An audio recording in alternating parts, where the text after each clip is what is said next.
Pa kar začnimo. Veš, da si v slabi gostilni, če opaziš, da je v plastenki za razkužilo viljamovka, v steklenici za viljamovko pa razkužilo. Veš, da si v slabi gostilni, če ima gostilna v kuhinji tablo, kjer štejejo število dni brez salmonele.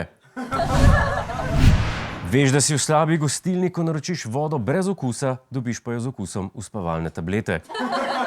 Te gostilne so najhujše. V eni taki sem zgubil enem večeru cel teden. Naslednji znak, da si v slabi gostilni je, na vratih piše, da je družinska restauracija, not pa ne spustijo sirot. Veš, da si v slabi gostilni, ko na mestu, kjer bi moral biti gasilni aparat, stoji en velik kozarec vode. Pa še tega moraš plačati 2,5 €.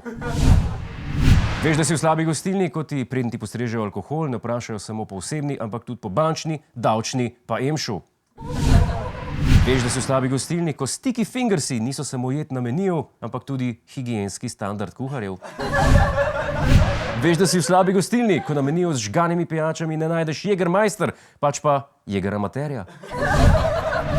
Drugi, veš, da si v slabi gostilni, ko naročiš seks na plaži in ta ne pride z vodko, ampak s kondomom pa s tem modelom. In še zadnji znak, kako veš, da si v slabi gostilni, ko v korejski restavraciji naročiš hot dog, ja, sem gremo. Iz kuhnje pa zaslišiš lajanje.